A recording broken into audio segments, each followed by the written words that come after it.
రాష్ట్ర వ్యాప్తంగా anganwadi workers and helpers union ఆధ్వర్యంలో ఏలూరులో కలెక్టరేట్ వద్ద జరుగుతున్న రిలే నిరాహార దీక్షలు 4వ రోజుకు చేరుకున్నాయి.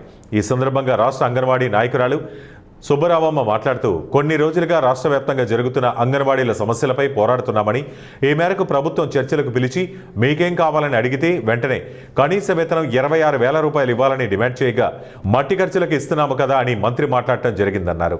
చనిపోయేటప్పుడు కాదమ్మా, బతుకున్నప్పుడే ఇవ్వాల్సినవి ఇస్తే కుటుంబాలు సంతోషంగా ఉంటాయని తెలియజేశామని అన్నారు. మొక్కుబడిగా సంప్రదింపులు చేస్తున్నారని విమర్శించారు. సమస్యలు పూర్తయ్యే వరకు పోరాటం ఆపేది లేదని స్పష్టం చేశారు. ఏలూరు జిల్లా అంగన్వాడీ నాయకురాలు మాణిక్యమ్మ మాట్లాడుతూ కుటుంబ పోషణ జరగడం ఎంతో ఇబ్బందికరంగా ఉందని వాపోయారు. దీక్షలు జరుగుతూ ఉన్నాయి. మంత్రి గారికి రిప్రజెంటేషన్ ఇద్దామని చెప్పేసి వెళ్ళాం. మొన్న పిలిచారు. వేతనాలు పెంచాలి అని చెప్పేసి మేము అడుగుతా ఉంటే మంత్రి గారు చెప్తా ఉన్నారు, మీకు మట్టి ఖర్చులు ఇచ్చాం కదా అని చెప్పేసి చెప్తా ఉన్నారు. మట్టి ఖర్చులు చనిపోయిన తర్వాత ఇవ్వటం కాదు, ఈ రోజు బతికుండగా తినడానికి అంగన్వాడీలకి వేతనాలు పెంచాలి అని చెప్పేసి మేము అడుగుతా ఉంటే మీరు ఆందోళన చెయ్యొద్దు అని చెప్పేసి చెబుతా ఉన్నారు. ఇది ఎక్కడ అన్యాయం? మట్టి ఖర్చులు జీవో వచ్చింది, లేకపోతే మినీలు జీవో వచ్చింది వాస్తవం. కానీ ఈరోజు పెరుగుతున్న ధరలకు అనుగుణంగా అంగన్వాడీలకి వేతనాలు పెరగలేదు. ఈ వేతనాల సమస్యని వెంటనే పరిష్కారం చేయాలి అని చెప్పేసి మేము ఈ సందర్భంగా డిమాండ్ చేస్తా ఉన్నాం. ప్రభుత్వం కనుక స్పందించి పరిష్కారం చేయకపోతే మార్చి 2వ తారీఖున పెద్ద ఎత్తున రాష్ట్ర వ్యాప్తంగా అంగన్వాడీలు కదిలి చలో విజయవాడ నిర్వహిస్తాం. అంతేకాదు ఈరోజు ముఖ్యమంత్రి గారు పోయిన 2024 మార్చిలో అంగన్వాడీ అక్క చెల్లెమ్మలందరికీ గ్రాట్యుటీ ఇచ్చామని చెప్పేసి జీవో ఇచ్చారు. ఆ జీవో ఈ రోజుకి అమలు కావట్లేదు.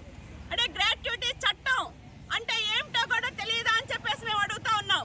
అంటే గ్రాట్యుటీ చట్టం ప్రకారం అమలు చేసే పద్ధతిలో ఆ గ్రాట్యుటీ గైడ్ లైన్స్ లేవు.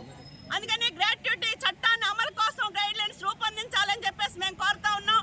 అట్లనే ఊరందరికీ సంక్షేమ పథకాలు అమలు చేస్తా ఉన్నారు. కానీ అంగన్వాడీ మహిళలు ఏం పాపం చేశారు? వీళ్ళందరూ ప్రభుత్వ ఉద్యోగులు అని చెప్పేసి చెబుతా ఉన్నారు. అంటే 7,000 తీసుకున్న ఆయమ్మ ఈరోజు ప్రభుత్వ ఉద్యోగి, 11,000 రూపాయలు తీసుకునే వర్కర్ ప్రభుత్వ ఉద్యోగ అని చెప్పేసి అడుగుతున్నాం. ప్రభుత్వ ఉద్యోగులుగా గుర్తించండి. ఈరోజు ICDS ఏర్పడి 50 సంవత్సరాలు పూర్తయిపోయింది. 50 సంవత్సరాలు పూర్తయినా మీరేమో గౌరవ వేతనం అని చెబుతా ఉన్నారు. సంక్షేమ పథకాలు మాత్రం కోత పెడతా ఉన్నారు. అంగన్వాడీలకు కూడా సంక్షేమ పథకాలు అమలు చేయాలి. పెండింగ్ లో ఉన్న ఈరోజు ఏజెన్సీ ప్రాంతాల్లో మినీ సెంటర్లు మెయిన్ సెంటర్లుగా మార్చాలి అని చెప్పేసి కూడా డిమాండ్ చేస్తా ఉన్నాం. ఈ ప్రభుత్వం వెంటనే స్పందించి సమస్యల పరిష్కారం కాకపోతే మరొక ఉద్యమానికి అంగన్వాడీలందరూ సిద్ధమవుతారని చెప్పేసి ఈ సందర్భంగా తెలియజేస్తున్నాం. మాణిక్యం, నేను జిల్లా కార్యదర్శి మాట్లాడుతున్నాను. ఈరోజు ప్రధానంగా మేము ఓన్లీ జీతం కావాలని